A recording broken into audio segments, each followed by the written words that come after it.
Good morning, everyone. Hello. Hello, hi. Hello. Uh, Shout out to Jolina Aquilino, my cousin. Happy birthday. Happy birthday. And to Manman. Birthday Manman. ni Manman Rivera. Manman. Happy birthday. Manyot. Mantot. Mantot. Happy birthday dia. Mantot na siya sa Facebook. Mantot Rivera. Happy birthday, Manman, and my cousin Jolina Aquilino. God bless sa inyo. Yes, mong kalipay nga timbayaon kamo sa inyong adlaw nga natawhan. Yes. And nini nga kabuntagon, mapasalamaton sa Ginoo sa bagong kusog nga iyang gihatag. Yes, sige, atong sigutan ang isang mga pulong sa Dios. Hisgutan na to, may tungod ang pagpangayog kaalam sa atong buhi nga Dios. Kaalam. Yes. Sige, kaalam. Ingon diri sa James or Santiago chapter 1 verse 5. Santiago 1:5. Ug kun aduna man kaninyo'y nakulangan og kaalam, papangayua siya sa Dios nga nagapanghatag ngadto sa tanang mga tawo sa madagayaon gayud ug sa walay pagpamuyboy ug kini igahatag kaniya. Amen. Yes. So, nindot tayo ang no. pulong sa Dios ni kabuntagon.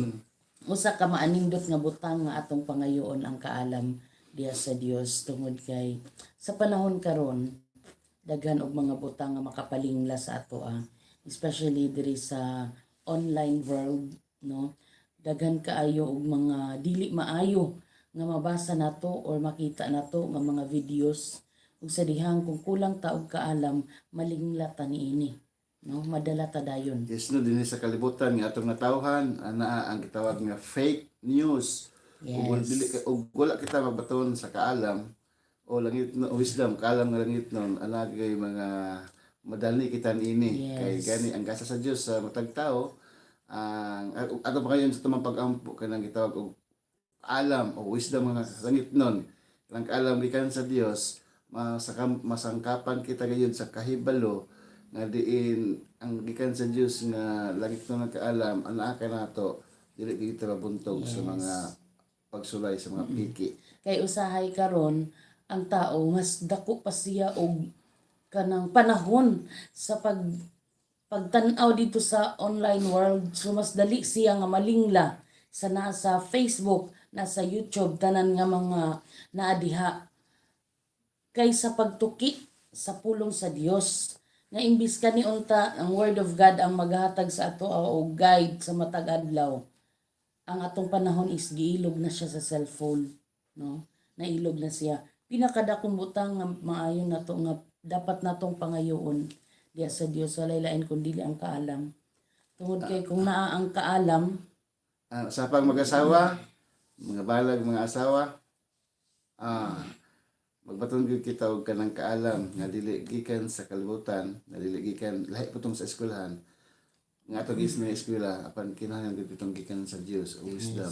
kung doon natay kaalam, kay ta sa atong mga pagabuhaton sa matag adlaw. Gani sa Bible no, ato man tong mahinumduman nga Bible character si King Haring Solomon. Si King Solomon. Yes. Ato gipapili siya sa Dios unsa man ang iyang gusto. Kita pa gipapili Gipapili gud siya no unsa iyahang gusto. Kita pa ato unsa imong pilion. Diamonds. Sa imong tawhanon, di ba? Diamonds. Ako siguro sa ako alang, ay di man ko si Haring Solomon. Ikaw si Ako siguro, Lord, tagay ko dako kaayo nga hacienda. Pero bitaw, O, siya gipili. si Haring Solomon, gipangayo niya sa Dios ang kaalam. wisdom. Wisdom gyud ang iyang Kaalam gipangayo, nga langit nun. which is the greatest thing of all pod kay. Oh, kung may nakay follow. wisdom, Na follow talang butang. yes. Dili man good siya, di lang siya kuan ba kanang tawhanon. Dili Kundi ang iyang tawhanon. gipangayo is wisdom gyud, kaalam gyud nga gikan diha sa Dios. Ug nangkon niyang tanan pinagi sa wisdom. Yes, so ingana ba? Sa atong kinabuhi mga mag-asawa, Ingana ka Payo na to. importante ang kaalam ang gyud. kaalam nga gikan sa Dios ang atong pamilya nga kinabuhi matunhay, puno sa gugma, puno sa kalipay, ug puno sa gitawag nato resources of happiness and Mga itag kaalam sa Dios sa kada adlaw, di ta magpalingla aning naas diri sa social media, no? ug kanang mga buhat sa kaaway tao man og kanang daotang espiritu dili kita madaog niya na Yes. sangkap kita sa kahibalo Tungod gikan sa Dios. kaalam, no? Then do na tay kay usahay man gud kita pag unsa to makita sa kon, hala, mao ni kanang ana-ana dayon, tuo dayon ta. Oh, bisag kanang usahay gani ang tao no mahimuot ko usahay makakita sa online nga kani nga sagbot pwede ni kaunon, pwede itambal sa mao na nga sakit. Hala sundog po dayon ang tao. Wala man lay pagsuta kung kanang tinuod ba gyud to. Ingana ba? Kana isa lang siya ka example kung unsa na ang tao karon kadali malinglas sa mga fake news sa mga nasa mga online nga kalibutan. Hinuno ang ato ang dapat buhaton is magpasangkap ta og kaalam diha sa Dios. Aron nga tanan natong buhaton guided gyud ta diha niya, no? Mao gyud nga igsuon. Kumusta man atong kahibalo? Nagawan ba ta pag-eskwela, mga mag-asawa? Oh, pero dili na siya sapat. Dili siya sapat ang ato ang kaalam diri sa kalibutan. Kanang No? gitawag na siya secular knowledge. Bisag unsa pa ang imong naabot, bisan pag supervisor ka, Ako?